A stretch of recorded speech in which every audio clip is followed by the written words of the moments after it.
Avolution. I look after our partners across the APAC region and our operations in Singapore and ASEAN. But let's dive straight in. So what we're going to be talking about with road mapping, we're going to take a quick look at some of the architecture trends in 2022. We'll also be talking about leveraging data, in particular, what you can do with integrations and collaboration and what you can expect from tool vendors today. We'll also take a quick look at how to accelerate roadmaps using standards and frameworks and notations, of course. And then we'll go through how to build digital roadmaps in the 2020s. Of course, as we go through, we're already 2 years into this decade, which is surprising. Time's getting away. I'm getting old. Everyone is. And then lastly, we'll follow up with a bit of a case study on one of our clients with the Coventry Building Society out of the UK. So this is just a brief overview of Avolution. I'm sure many of you know who we are. We've been in the EA game for 20 odd years now. We have grown to 7 offices worldwide. One of the recent ones being opened in Singapore, or rather manned, I should say, in Singapore. So we've had offices in various different geographies for many years, where we call them sort of satellite offices. We drop in there occasionally, but now we've got permanent staff in Singapore, and we'll be soon adding to that in, I think, Eastern Europe and also South America as well. So exciting times. We are, of course, a leader in the Gartner MQ and Forrester Wave, two of the big analyst research companies out there. We've got clients in over 100 countries, and we work with currently about 3,000 different companies around the world. So some of them drop off and come back to us at various different times. Some we refer to as more active or passive users. But we work with quite a lot of different people around the world. So let's get into the architecture trends. So right now, the way that we see the market is cloudy with hybrid set in. So previously, we delivered a similar sort of presentation back in 2020, and we said there's going to be a chance of hybrid. We're definitely sure about that now. So I think, as everyone can appreciate, hybrid is definitely the way that work is going these days, and that's not going to change anytime soon. We've learned a lot of lessons in the past few years, and our hybrid working model has certainly helped in a lot of ways. Of course, cloud being a crucial part of that.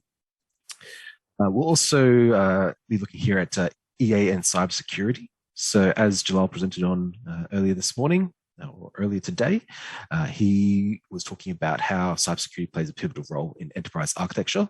And of course, boards will need to essentially foresee risks and determine appropriate strategies. So we're always facing new cybersecurity threats.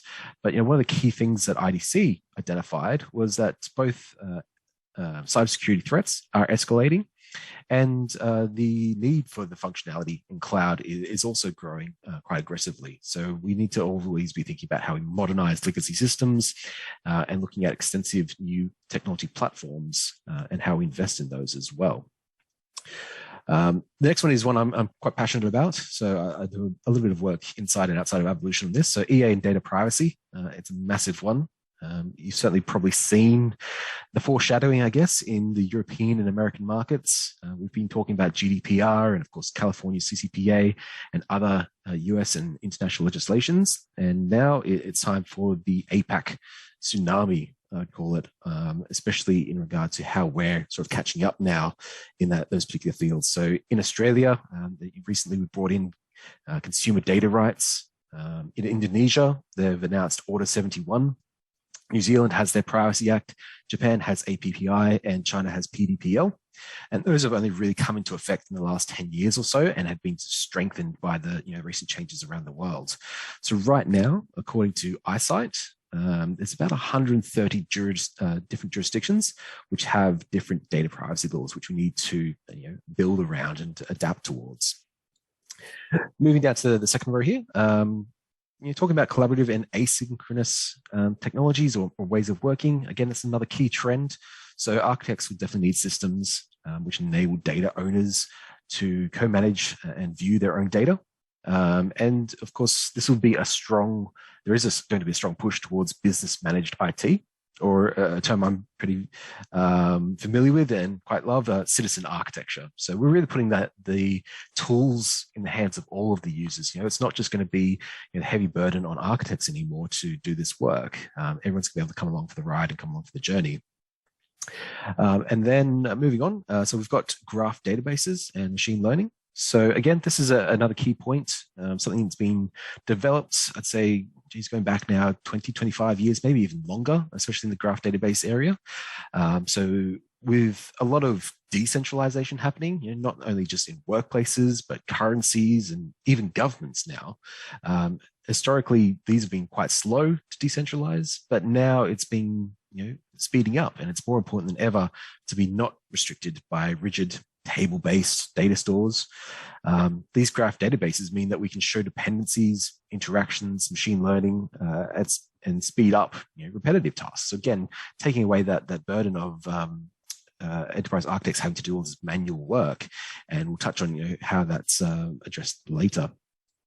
And then lastly, of course, the need is now more than ever to have strong visual communication. So hopefully I can show you a little bit of that in today's presentation. Want to lead by example in a sense and walk the talk. Liam Asif's gone early and raised his hand already. I think he wanted to ask a question. Fire away, Asif. I think that's really the topic, touching what you said. We discussed today a little bit in my initial debrief about how architecture data. I think you're touching on that part, collaborative and asynchronous. And I think the question asked by one of the participants as well about data ownership. So it's architecture data. So I think maybe I thought while we are in this slide, maybe taking a note, maybe we answer a little later. Architecture data ownership. How that does work in the engagement you guys have done.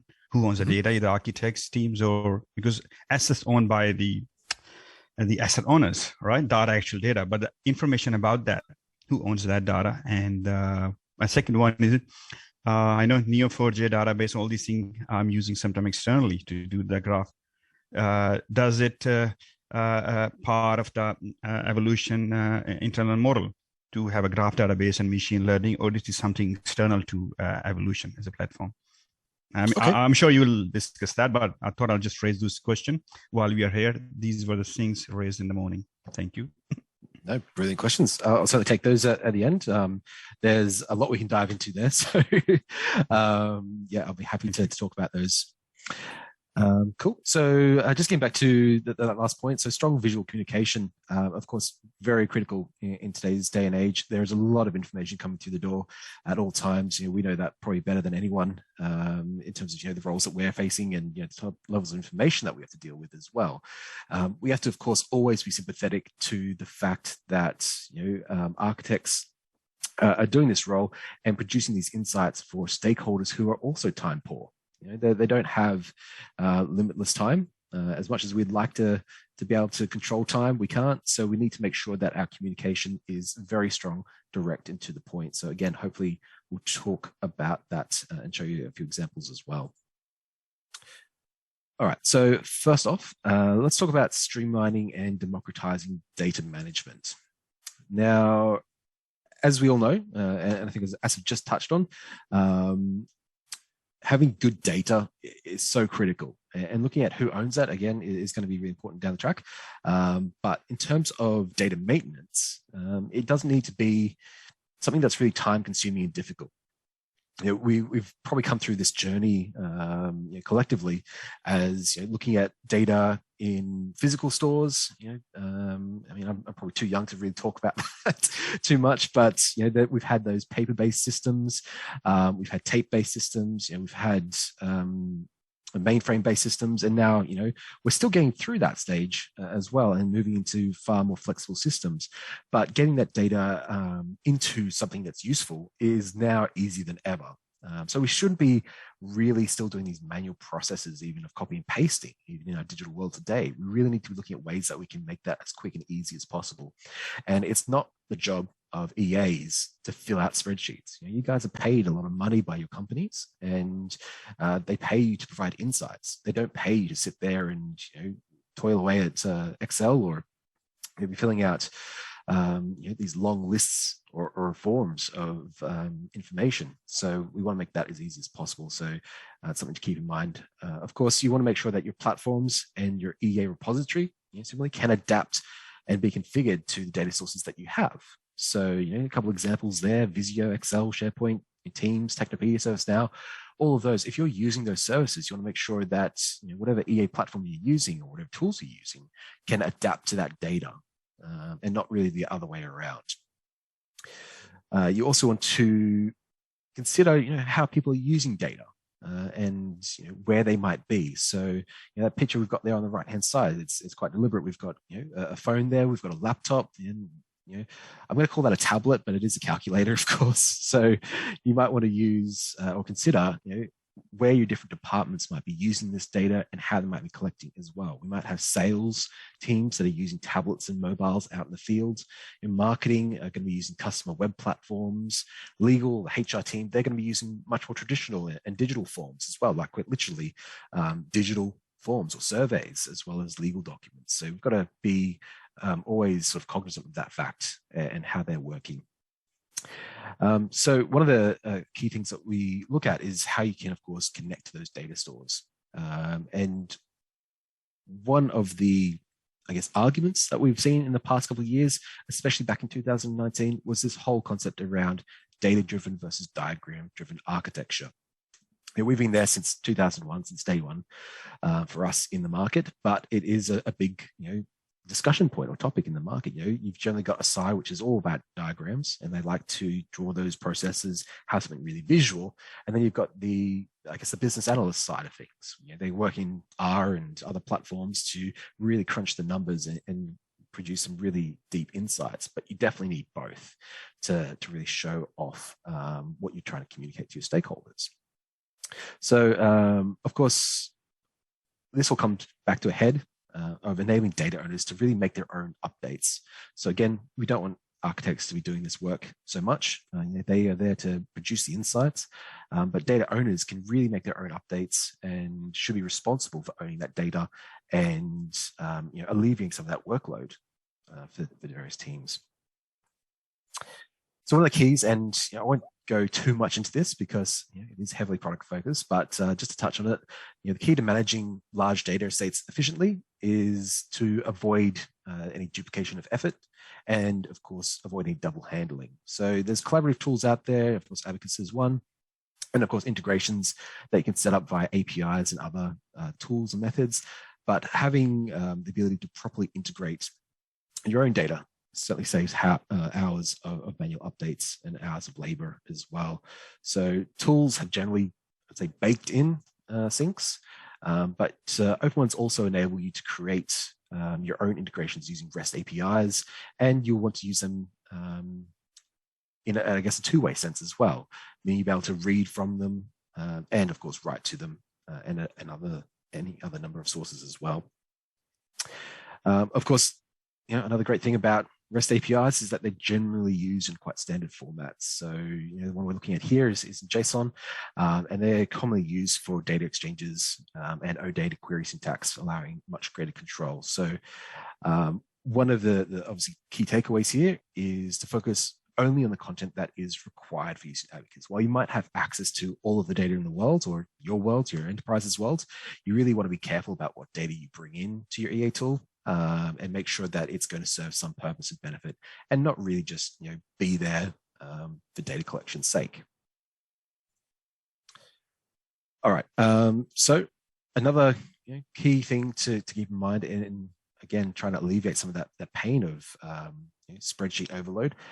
We've got bots. There's tools here to help. We've got software, but we're now taking that next step in the evolution. We've got machine learning robots, spiders, whatever you want to call them. They're all here to help. So a couple of examples, of course, Amazon, they use machine learning algorithms to show you trustworthy reviews. PayPal uses it for transactional fraud detection, as do many banks and services in Australia as well. And of course, hotels, they benefit from real-time customer-specific strategic pricing. And there's been a lot of debate about this online as well. You see some people talk about it's a bit of a faux display, if you will. They have a randomizer in some of these services. Others use true pricing information. And of course, marketing firms use machine learning algorithms to gauge customer sentiment. So there's a lot of tools out there that can, I guess, automate or almost be your assistant in this data minefield. Of course, again, these bots can take a lot of guesswork out of essential business decisions as well. So some of the insights we'll look at today are from machine learning, and they can assist organizations to make better decisions. We're not trying to take away anyone's job, of course, but we want to help improve the sort of types of decisions that are being made and really speed time to value as well. So let's take a look at where the bots are in EA in particular. So in particular, we'll use ABACUS here as an example. We've got machine learning tools, of course. So this enables insights into the data that already exists. This system might be a hotspot. This system doesn't need to be used as much, those types of things. And we want to be able to showcase how the data that you do have can be easily used to fill in some of the blanks. So this, again, takes away some of that data stewardship pain. So we can fill in the data, we can build up maturity. And as we do that, the machine learning algorithm becomes more and more sophisticated and more accurate. So it's sort of going on its own little journey, if you will. It starts off with just seeing your smaller subset of data. And then as you let it run its course and, I guess, verify some of that information, it gets better and better at guessing or providing suggestions to your teams as well. But again, of course, architects are a key role in all of this. So we're not saying here that that's going to take away from that function. And it's definitely something that we've addressed with a couple of customers. They said, oh, well, some of my team there might be just go, oh, yep, let's turn that on, and away it goes. But what we want to still have architects doing, of course, is just looking at those as suggestions. And we use that term very specifically, suggestions, as opposed to recommendations. So a suggestion is what machine learning can provide. A recommendation is what an architect would provide. And of course, they need to physically accept the proposed values in these tools as well. And they're in line with confidence levels. So it's all mathematical. Of course, it's not just guesswork. There are certain aspects to this where you can look at this and say, well, we've got a 99% confidence in this recommendation, in this suggestion. And so we'll accept that and we'll make it a recommendation to our stakeholders and to our overall architecture. So thinking ahead, machine learning has huge potential in the EA space. And one day, you might find full, complete architectures and different structures and models being suggested and built from machine learning. So that might be your future states, your potential to-be states or scenarios that you're looking to work with. And it's quite possible and even, I'd say, probable that we'll see that coming about in the next few years. All right, how are we doing for time? Okay, we're getting to a bit of a clip. So let's talk about accelerating work with frameworks and standards. So as you would have seen on the earlier slide, ABACUS is a tool which supports over 100 different frameworks, standards, and notations. And this is critically important because when you're doing enterprise architecture work, you want to be able to speed up the delivery of value as much as possible. And frameworks provide a great way to do that. You can stand on the shoulders of giants, as we say. You don't need to be doing all of this from scratch. Of course, you can. If you want to do it that way, it's totally up to you. And in some instances, we'd certainly encourage it, depending on the scenarios you're looking at. But there are a lot of frameworks out there in the market already, which can be tailored and they can be extended to focus on your particular enterprise. One of the ones I'll call out here is the PESTLE or PESL framework, which is one I learned quite heavily about in my own education coming up through uni. It's one I'm quite fond of, but that provides a guide to working through how strategies and scenarios play out in the broader external environment. And we all know how important that is. So while it can't predict the next market crash or global catastrophe, you can plan and predict what the effects may be on your organization. So, how COVID impacted the ways of working. We went to a hybrid model, and we can plan for those and kind of have plans ready to go. So if those things do come up again in the future, we can be very quick to enact them, and we know exactly what needs to be done and how to do it. So of course, leading EA tools, and ABACUS being one of them, do connect the factors and strategies to other components in your model. So we might be looking at parts of the strategies that we get from business process modeling. And we'll connect that back through to technologies, such as components that we generally see reflected in frameworks such as TOGAF or Zachman or ITIL.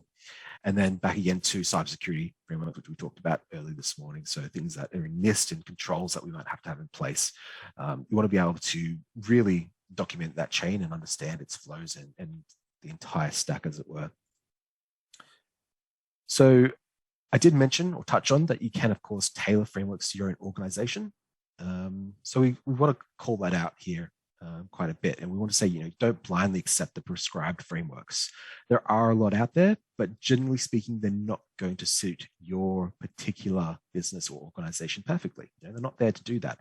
What they are designed to do is provide guidance. So use them cautiously, use them boldly, but just keep in mind that they are not to be used as a recipe, if you will. Of course, at the same time, you always have to be aware of what we call the Franken model.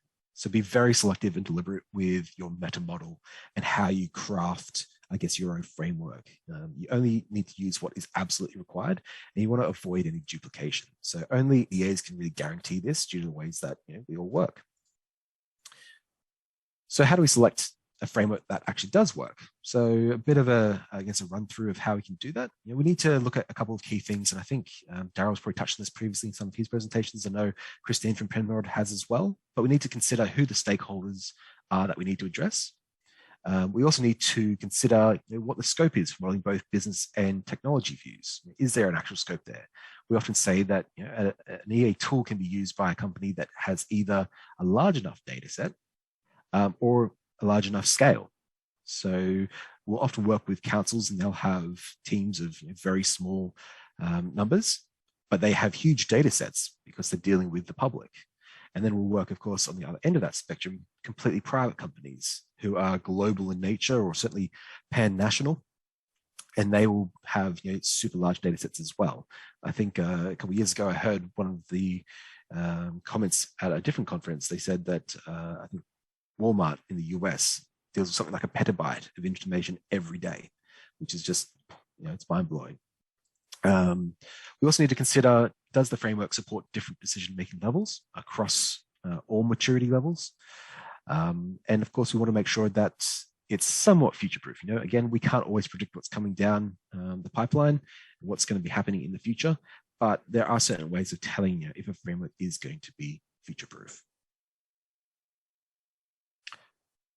All right, so let's take a quick look at how to build digital roadmaps in the 2020s.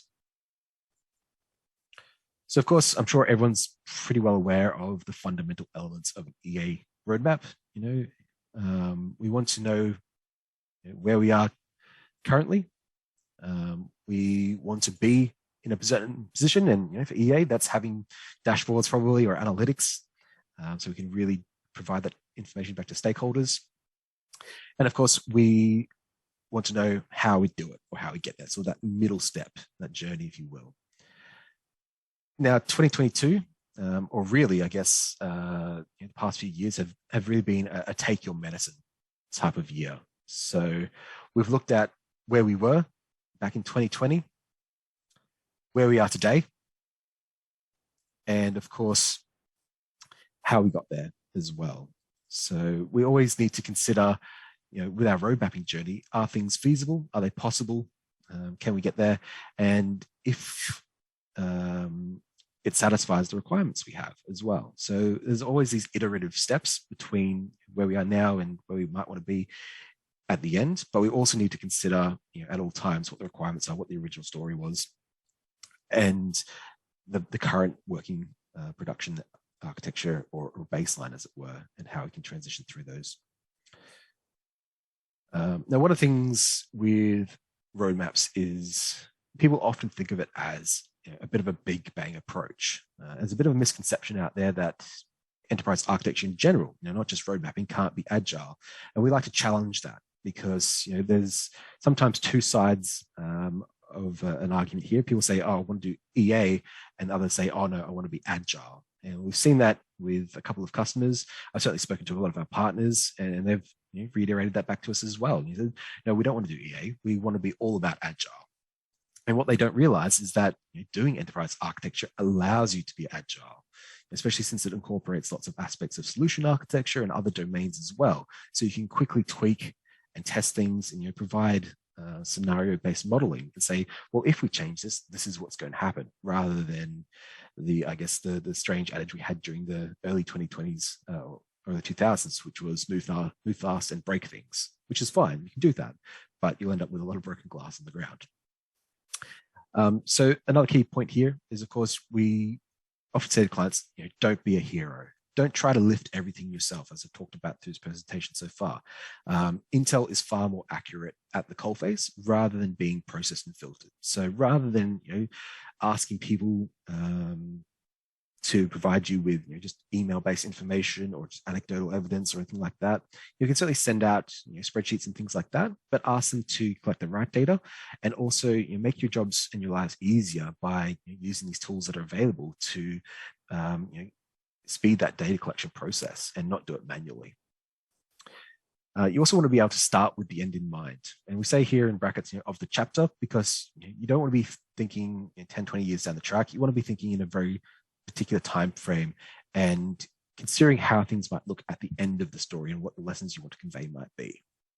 And of course, finally, and again, or should I say not quite finally, but you want to be particular about what you include in that data set and that story as well. So don't try and include everything. You don't want to include junk and fluff. You want to make all of your data meaningful so you can really draw out the insights. So while the methods may not have changed, tools certainly have, but let's touch on some of the methods of road mapping. So a lot of previous research and work has gone into roadmaps, and we've got various resources on our website which you can use. Ask us for some links, we'll send them to you. But unfortunately, most people still kind of agree exactly on what a roadmap is or should be. But they do all have one common thing, and that's the concept of time. So we consider there to be 4 fundamental types of roadmaps. The first one here is what we call a type 1, and that's tagging with recommendations and heat maps or color maps. So some people like to say heat maps, others use color maps. It depends on what sort of metric you're trying to highlight there and the attention you're trying to bring. But that really allows you to provide clear direction fast. So you only need one property to really create a heat map or a color map. And that might be time in itself. It could be cost, it could be complexity, it could be any number of things, but really whatever you think your requirements are and what needs to be communicated. The second, the type 2, are the life cycle and waterfall charts. So this in itself is a bit of an agile methodology. We're talking about sprints and marathons and turning strategies into a quick and executable plan. So again, EA and agile, they do go hand in hand and not opposites. We then have type 3, which are work package impacts and interdependencies. So I think I get a question probably every other day. Can you guys do impact analysis? Absolutely. That's fundamental and one of the core concepts to enterprise architecture, being able to look at something and go, this is what's going to be the impact if we make a change. Your CFO might come in and say, all right, money costs are far too high. Let's cut off half the servers. And you need to be able to turn around quickly and say, well, let's just wait a second here. If we do that, we're going to stop our revenue coming in as well. So we might want to take another look at that just briefly. And this, of course, allows us to create a compelling case for change and identify risks. So again, harking back to what Jalal was talking about this morning, we want to look at cybersecurity risks as well as other risks. Not everything's just digital. There are other risks out there, COVID being one of them. There's others I'm sure you can think of, and we want to identify strategies to manage them. And then lastly, we look at the type 4. And this is where things sort of really go to that next level. So it's a multiple architectures type roadmap. And these help define the overall direction of an organization, allowing people to lead boldly, but with key information. So we want at all times this to remain current, accurate, and relevant. And having a multiple architecture-based approach allows us to do that. We can have a baseline or production architecture, and then multiple architectures into the future or even into the past. We can look back and say, this is how things were in 2020, and this is how things are today in 2022, and where we're going to take them in the next 1, 2, 3, 4 years, however long it might be. So there's a lot of lessons that we've learned in the past few years, but IT will certainly be a market differentiator in all this. And during the last couple of years, it's certainly been that. And after, and into the future it certainly will be as well. So there's a couple of examples we can look to for that. Also, I'm sure many of you would have seen, your local coffee shops, tea houses might have closed down. They weren't quick enough to really learn lessons about implementing digital, implementing IT to help safeguard against some of these risks. But then there's been a lot of success stories, the rise of zip pay, for example. And systems need to be able to deliver, adjust, cope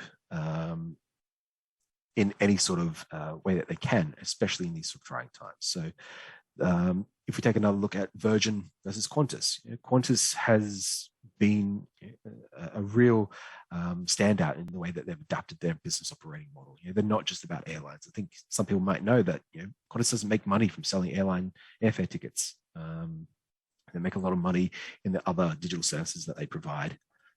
Of course, what we really want to focus on here is the needs of the customer. So we're not going to be just doing digital for digital sake. We need to see and show how it enhances the customer needs. And this is more of a design thinking approach, which I think, again, Penrod, Dr. Christine Stevenson can take you through, or Daryl as well. But that's, we need to put the customer at the front of this, or certainly a key component of the considerations when we're doing road mapping. And I guess the key takeaway from this slide is being agile and scalable will really help your organizations be strongly positioned. And as we move forward, we're going to be looking at how we can map those in the cloud as well. All right, how are we doing for time? So we've got, how long have I got left, Darren? You've got 13 minutes.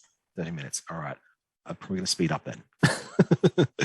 I'll go through a couple of brief examples, tagging, with road mapping. So that first one, the type 1, again, tagging and heat mapping approaches. We look at different elements of how we might do that. We might consider time, tolerate, invest, migrate, eliminate. We'll consider the 4 R's, retain, redesign, refresh, retire. And we might look at other ones, things that are more attributable or relatable to our organization. It might be like mainstream, contain, replace, some of those other terms. And then again, recommendations, they're going to be sometimes data driven. They might also be subjective. So you might want to look at an example of application portfolio management. On one side, we want to look at the subjective side, so the business fit of things, how much it's being used, how reliable a system might be or how capable it is. And then on the data-driven side, we want to look at the technical side of it as well. So there might be a bit of tech debt there, what maintainability costs are, things like that. And there's multiple visualization styles you can use, but throughout all of them, color is used to represent your recommendations the most. So this does sound like a huge packet of work. Believe me, I know I've gone through it personally myself, but I'm sure you guys have too. But remember, with agility, you want to be able to provide clear direction fast. And the key steps here to focus on for your roadmaps, whether they be for resilience or if they be for scenario planning, we can't anti-fragilize against every possible threat that's possible. So we need to move fast. We need to be selective here. And we need to focus on the priorities, which requires probabilistic forecasting as well. So on that note, we're looking here at heat maps again, and we want to be able to quickly show what you'll take forward and what you leave behind. Each element is tagged with a recommendation or a statement of strategic intent. It's got to be deliberate. And this enables you to provide clarity around where the investment should be focused and where it should not be. But to make sure you have all your bases covered, don't mark an element for disposal unless you have a replacement for each thing that it does. Again, going back to the example we spoke of before, if CFO comes in and says, all right, let's kill off all the servers, we say, hey, well, that's fine, and we'll reduce our costs, but we might not be able to then service our customers. In our type 2 life cycles, we can look at different ways of, again, tagging and heat mapping to provide clear direction, but we can't really articulate timescales with heat maps or color maps. So when we look at these Gantt charts, for example, we have the ability to provide that color mapping, that heat mapping still, but also provide a breakdown of time. So we can start to look at what the complete journey might look like. And one example of this that we have here is being able to capture the transition of architectures. So be able to look at detailed roadmaps that indicate the timeline for the implementation. And then we can also look at the breakdown and the timelines underneath that as well. So we might have a full architecture-based Gantt chart across the entire timeline between current state to future state, and then the individual timelines underneath that for each of the interdependencies that we have. And through this view, of course, stakeholders then are able to understand where the critical assets are and what the critical informations are. What systems can be removed, when they might be removed, what processes can be changed, and what they might look like. And this really underpins that transition state or process of architecture as well. We can, of course, bring this back to a full scale. And looking at life cycles enables dependencies between elements to be modeled. So we can look at a given function or capability, and we can see where applications that support it are due to be deployed or replaced. So you have that capability level, the business level, and the underlying technology below it.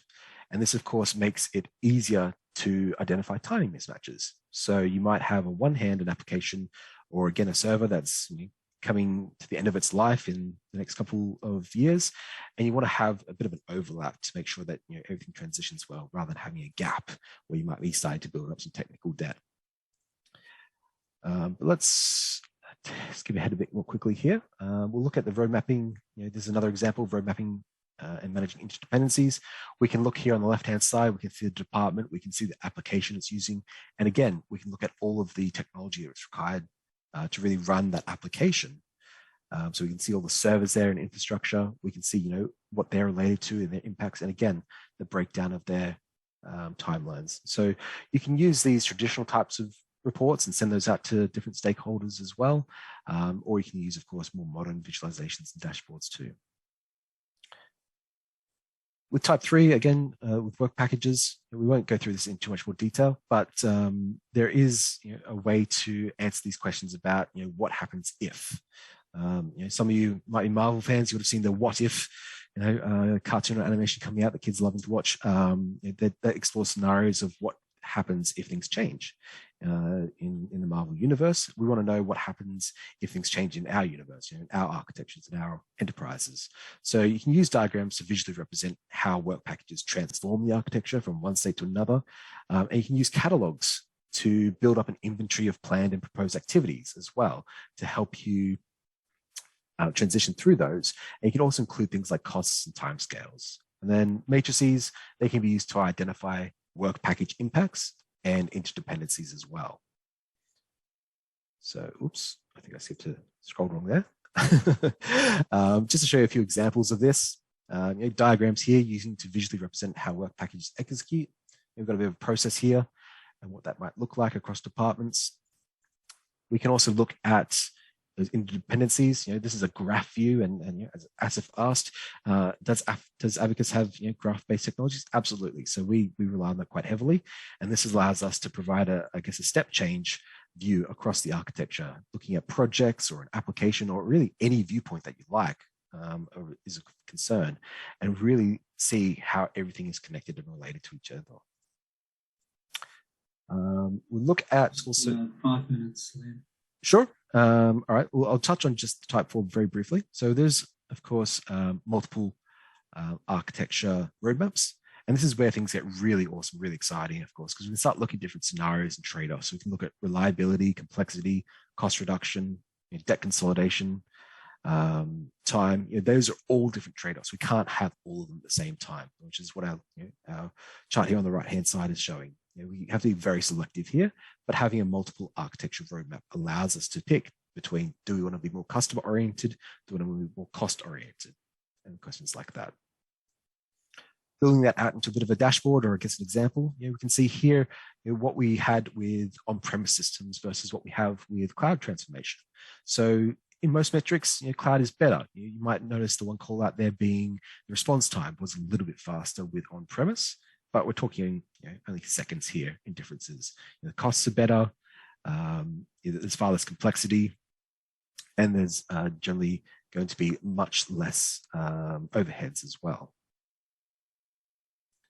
We can also use algorithms to automate a lot of these metrics. So I won't spend too much time on this because I know we're almost out of time, but there are ways to automatically calculate a lot of these things and make your jobs easier again. And looking at this at a visual or I guess example of a real case again, we need to be able to communicate quickly when the stopwatch is ticking. So I know I've got 5 minutes left or less now, but what we want to showcase here is really calling out those key metrics. So while we might have our really nice diagrams that we like to show and be able to present, we want to call out those key metrics alongside it. So we look at maturity levels here, the cost levels, and the availability as well.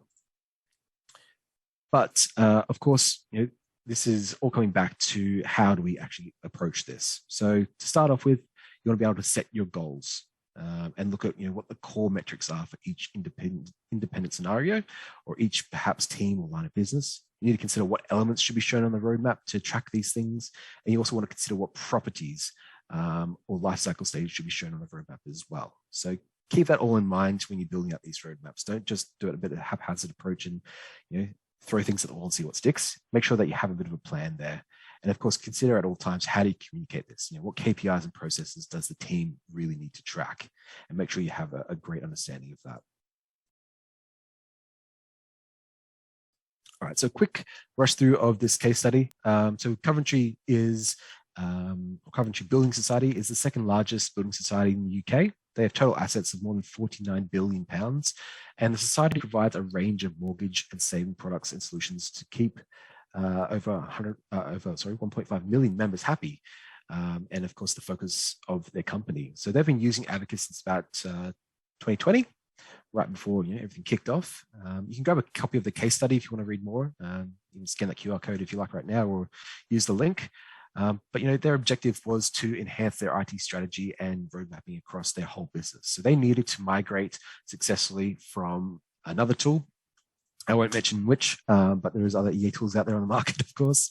And they wanted to also migrate away from their standard Office tools as well, which is a common story we see time and time again, and bring those back to a single source of truth. So the way that they did that was to ensure that the team was well positioned to deal with the demands of remote working.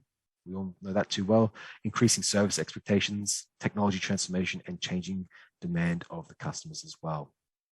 And we do have a bit of a quote here from them. So they've even told us previously they were working on using basic tools such as Office tools, but they lacked a level of flexibility, and they really had difficulty changing the meta model and creating visualizations. And what they had available to them wasn't sufficient. So they needed to have a tool which was quick and attractive and easy to get the right information out at the right time. And both the solution architects and the rest of the IT team now have a reliable single source of truth from which to carry out their roles. So, there's a couple of key takeaways here on this slide, and what they'll be able to achieve. We do have some other examples, which again, we'll share the slides at a later date with you. But that gives you a bit of a snapshot of how we've worked with one of our customers.